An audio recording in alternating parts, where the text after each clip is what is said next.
questão, o nosso programa hoje, vamos tratar de um tema, mídias e crise de ansiedade. Eu creio que seja o problema do século XXI, né? Uma geração que está vindo, utilizando as mídias e ao mesmo tempo uma geração com uma crise de ansiedade imensa, né? E temos aqui hoje a alegria de poder trocar essas ideias e partilhar dessa questão com o Dr. Christopher, filósofo, doutor em ciências da religião, professor, teólogo, ministro do Evangelho, num bate-papo gostoso sobre esses dois temas, as mídias e a questão da crise da ansiedade. Eu começo com uma pergunta tranquila. O que o senhor acha? De fato, as mídias, né, o mundo midiático e a utilização das mídias seja um gatilho para uma sociedade consome tanto ansiolíticos, uma sociedade que vive numa ansiedade extrema? Seria isso? Olá, Gabriel, obrigado por novamente estar aqui no programa, tratando desse assunto tão importante. Sim, a gente vive hoje numa sociedade extremamente competitiva com a questão das informações. Haja vista que qualquer coisa que a gente faça hoje, você vai almoçar e você está desfrutando do momento tão gostoso que é se alimentar, degustar, você está com a presença ali às vezes de familiares e amigos, mas a primeira coisa que você quer fazer é tirar uma foto do seu prato de comida. Selfie. Exatamente. E você quer já postar no Twitter, no Instagram, no Facebook, você quer fazer todos esses tipos de postagens para mostrar o quanto você está de maneira ágil na sua conexão, interagindo com todos à sua volta, entre aspas, porque aqueles que estão à sua frente não estão interagindo nada com você. Então a gente vive hoje numa crise muito grande de mostrar coisas através da mídia social. E a gente herdou essa cultura, infelizmente, doentia dos americanos, né? Saiu uma pesquisa recentemente nos Estados Unidos de que cada 10 americanos, 8 estão em processos de tratamentos seríssimos na ala de psiquiatria, tomando remédio tarja preta. Ou seja, é um índice muito alto numa cultura, que é a maior cultura de tecnologia, de globalização, de informatização e de consumo de tecnologias, de mídias sociais, que é daí que a gente absorve tudo. Então a gente está se espelhando numa cultura doentia, que vai chegar que o brasileiro hoje é mundialmente a população, principalmente o público jovem no Brasil, que mais consome mídia social, que mais está conectado no Facebook, no Instagram. Então imagina, uma sociedade nossa que às vezes você tem mais celular hoje no Brasil do que saneamento básico. Ou seja, olha o colapso que nós estamos. Então isso gera uma sociedade doentia, indiferente, presa num contexto só virtual, sem nenhuma mais conexão com a vida, com a realidade, os relacionamentos morrendo por conta disso, porque teclar, ficar preso numa telinha é mais importante do que a vida real. Dr. Christopher, só para nós pensarmos aqui e falarmos aos nossos telespectadores, posso dizer que a mídia seria o demônio, então? O problema não é a mídia, o problema não é a tecnologia, não são esses mecanismos que nos facilitam a busca da informação, ou o problema é um problema comportamental, um problema do próprio ser humano não lidar. Porque se nós olharmos o passado, nós tínhamos outra televisão. A televisão simplesmente ocupava a sala da casa, a família sentava-se naquele famoso sofá, o pai tinha que ficar no meio, né? No meio do sofá, né? E as crianças ali mais assim aos extremos, a mãe de um lado. Também dizia-se que a televisão era o demônio. Eu estou aqui fazendo essa brincadeira, não que a mídia seja o demônio, pelo contrário, nós estamos utilizando um mecanismo de mídia para falar sobre o assunto. Mas a culpa é da mídia ou é um problema do ser humano? A gente tem de tudo a demonizar as coisas, né? O ser humano tem esse negócio muito doentio, que tudo é culpa do mal, né? E aí a gente esquece do grande pensamento de Sartre, filósofo francês, que o mal, o demônio somos nós, né?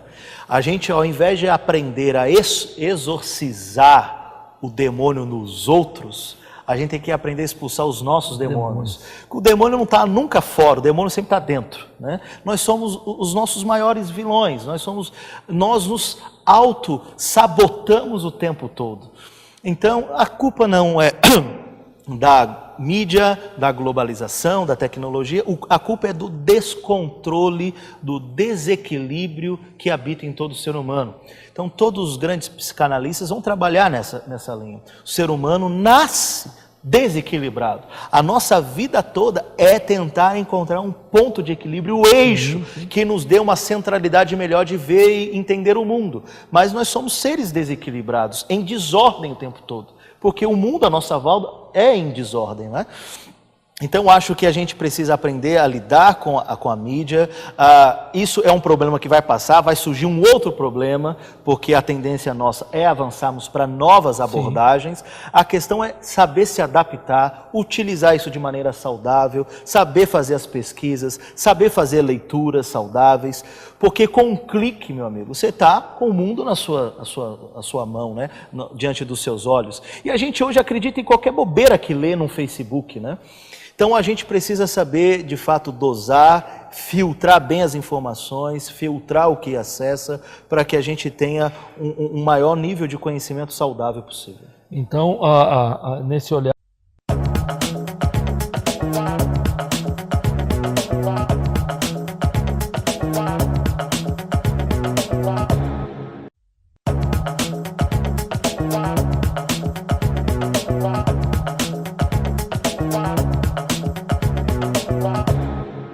Retomando aí, Dr. Christopher, falamos sobre essa questão do acesso à informação, né? A gente tinha informação, como eu falei no bloco anterior, nos livros dos nossos professores. Hoje não, hoje uma criança e qualquer pessoa tem acesso à informação em tempo real. Isso contribuiria muito para a questão dessa crise de ansiedade? Isso, de fato, pode ajudar muito nisso. A gente tem, por exemplo, uma cultura japonesa, que é a cultura bastante consumidora desse tipo de tecnologia de informação.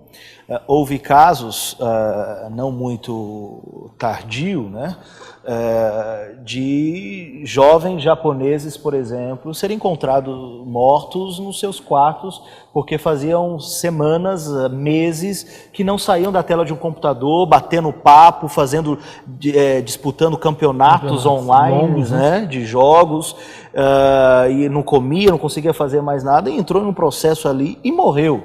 Então, esse tipo de tecnologia pode despertar coisas que estão dentro do ser humano que ele não tinha percepção daquilo, né?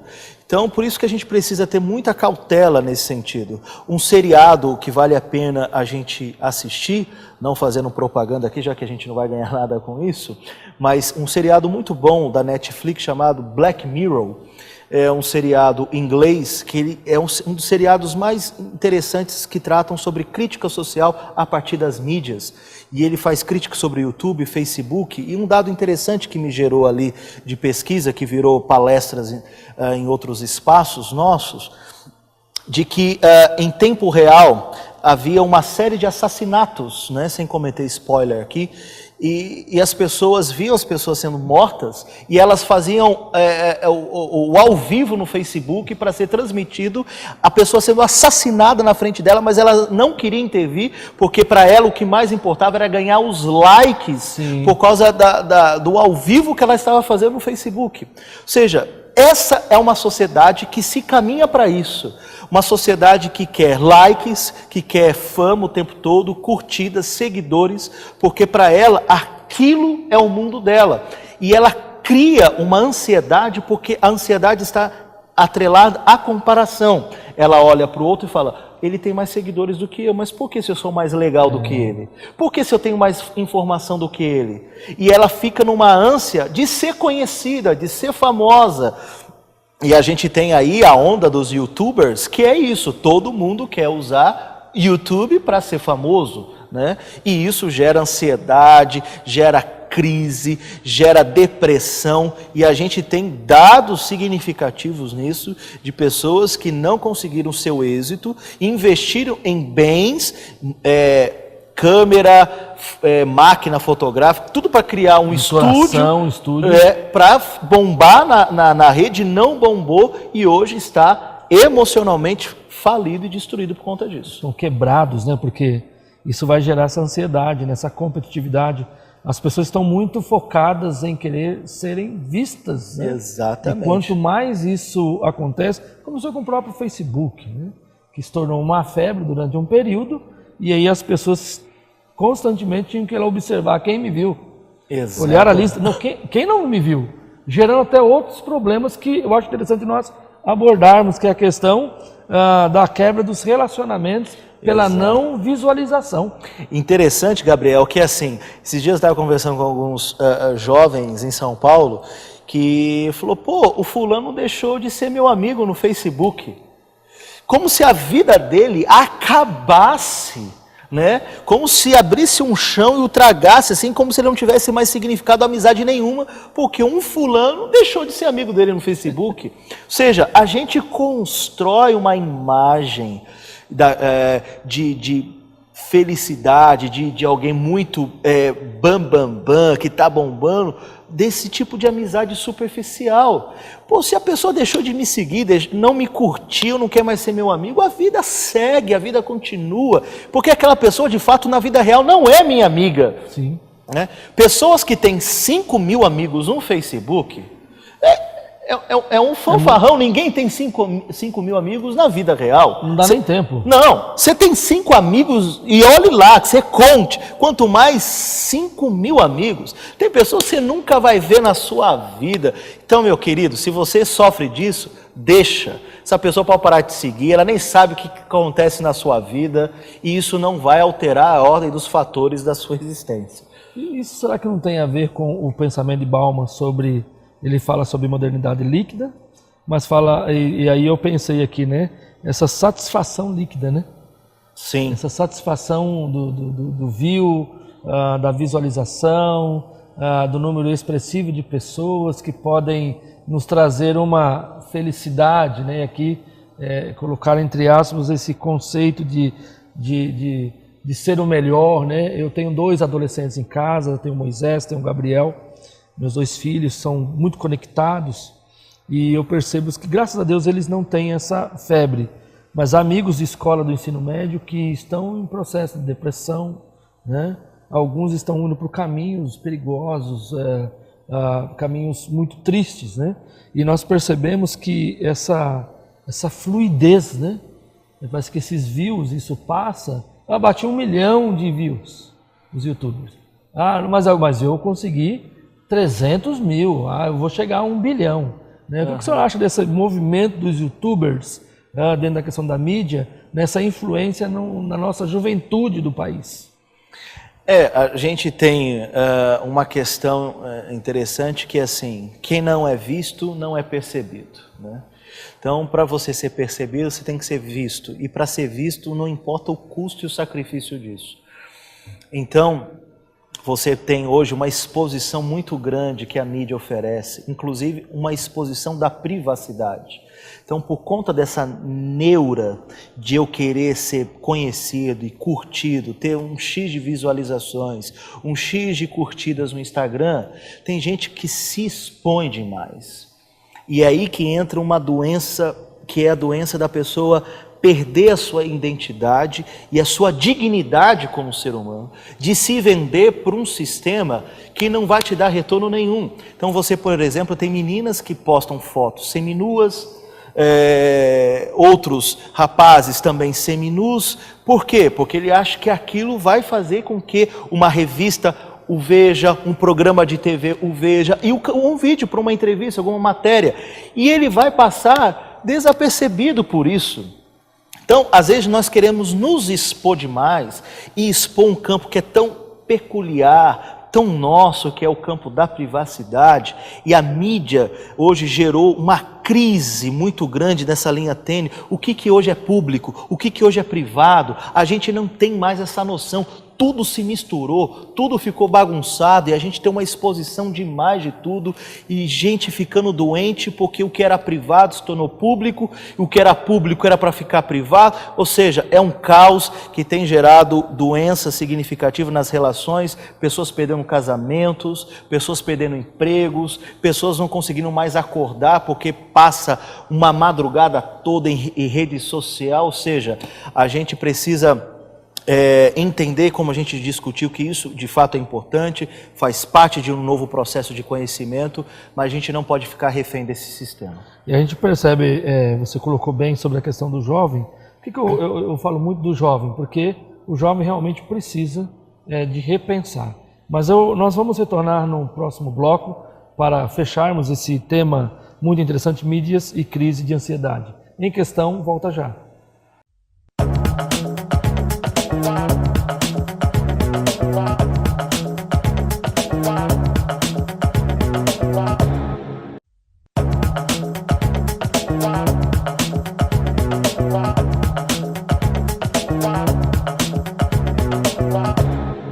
Em Questão, tratando de um tema mídia, as mídias e a crise de ansiedade. Então, no bloco anterior, eu comecei a falar um pouquinho sobre o nosso jovem. Então, nós vemos aí essa exposição dos nudes, né, o famoso nude, a violência, né, de um jovem contra uma briga nas escolas. Ao mesmo tempo, vemos a questão do suicídio. Né? Eu trouxe uma palestrante falando sobre a questão do suicídio no meio do jovem hoje. E como a mídia, não aqui mais uma vez, nós não estamos demonizando a mídia, mas assim, como a má utilização da mídia tem trazido um problema sério na sociedade, que é a tentativa de suicídio e o suicídio concluído na vida de muitos jovens. Recentemente, o namorado de uma jovem expôs as suas fotos, a sua intimidade na rede mundial. Isso não tem volta, né? E essa jovem desesperada, angustiada, pôs fim à sua própria vida. O que a gente pode falar neste momento, Dr. Christopher, também é um ministro da palavra, o que a gente pode tratar sobre essa questão do jovem, de alertar o jovem quanto à questão dessa necessidade de ser visto por alguém, de ser reconhecido? Eu acho que nessa questão interessante, né, citando novamente uma ferramenta que pode nos ajudar a leitura desse momento, um seriado chamado Reason's Way, que é sobre uma série sobre suicídio que tem na Netflix, de uma jovem que passou exatamente por isso, sua intimidade foi publicada. E aí ela comete suicídio e envolve toda a questão dos seus colegas da escola. Isso é um número crescente hoje no Brasil de jovens, principalmente do público feminino, que cometem esse tipo de atentado contra a vida, por conta dessa exposição muito drástica, né? Então, eu acho que assim, a gente tem que usar as mídias, para o nosso trabalho, como o jovem hoje faz, mas com muito equilíbrio, de saber que se você faz um bom trabalho, que você faz uma boa publicação, se você faz um bom texto para ser escrito no Facebook, se a sua área é fotografia, você usa o aplicativo do Instagram para publicar o seu trabalho, à medida que você faça isso, sendo bem feito, usando os contatos para que o seu trabalho vá tomando corpo, isso naturalmente você será conhecido, você naturalmente terá suas curtidas, você naturalmente terá a sua busca talvez aí da sua sonhada fama, mas isso com cautela, com trabalho sério, com equilíbrio, porque a gente sabe que hoje, como você disse, a gente está usando hoje um equipamento de mídia, isso nos ajuda muito a promover o nosso trabalho. Hoje você não consegue mais fazer um bom trabalho sem usar as mídias, porque a mídia vai chegar em lugares que você não conseguia imaginar, o Facebook e tantas outras ferramentas. Mas sabendo usar isso de maneira bem planejada, estruturada, com cautela, não usando isso para algo que vai aflorar em você uma doença emocional e nem que você entre numa neurose da competição, de querer mostrar de fato que você é melhor do que o outro, porque em rede social sempre vai ter alguém melhor do que você, né? E o problema disso, Gabriel, é que às vezes a gente usa isso e a gente não está pronto, uma maturidade para as críticas. Porque a crítica da mídia social, ela é sem misericórdia. Sim. O linchamento público da mídia, ele não tem misericórdia. Então tem muita gente que ler um comentário do que ele publicou, postou, ele não sabe assimilar aquilo e ele se vitimiza de tal forma que adoece por ler um comentário de um cara que está usando só aquilo para se esconder, mostrar que ele é forte, que não é forte nada. Para se promover, né? Para se promover, porque frente a frente a pessoa não é tão corajosa, mas usa a mídia, e o outro que não tem uma estrutura emocional para aquilo, mas está usando para o trabalho, toma aquilo, absorve e adoece. Então, mídia social é um campo, infelizmente hoje, sem lei, porque a gente tem tantos controles aí, mas é um campo sem lei, porque as pessoas falam e fazem o que querem, e é um espaço que requer maturidade, é um lugar de gente madura, de gente que tenha estrutura, porque ali você pode apanhar, sofrer discriminação, e se não tiver estrutura para aquilo, você pode ficar adoecido. Algo que veio à minha mente, lembrando que sobre a questão da ansiedade, e eu estou falando do jovem, e hoje não é só o jovem também, os adultos estão entrando nessa questão da ansiedade. Minha esposa é psicóloga, a doutora Simone, e ela trata de muitos adultos com problemas. Será que essa questão do uso da mídia, que tem gerado uma ansiedade, não tem a ver com o relacionamento em casa, entre os jovens, né? É uma dificuldade entre eles?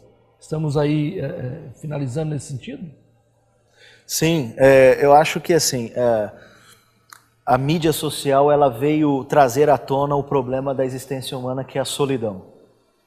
Nós somos seres solitários e como às vezes você não tem contato em casa, a gente, no seu campo pastoral e no meu, a gente sabe que muitas mulheres às vezes buscam homens fora do convívio, porque na rede social ela encontrou um carinho. Então eu acho que a rede social ela traz esse problema da solidão, que a gente precisa curar com ele, com afeto, fazer a vida real se tornar cada vez mais real. Ok, é um assunto para um próximo encontro. Nós agradecemos ao Dr. Christopher pela sua presença aqui. Nós queremos agradecer a você que nos assiste e dizemos que o Em Questão voltará com outros temas que você tenha certeza vai lhe auxiliar, vai levá-lo a pensar. Em Questão, nós agradecemos mais uma vez a presença do Dr. Christopher e encerramos aqui o nosso momento de reflexão sobre mídias e crise de ansiedade. Obrigado, doutor. Obrigado.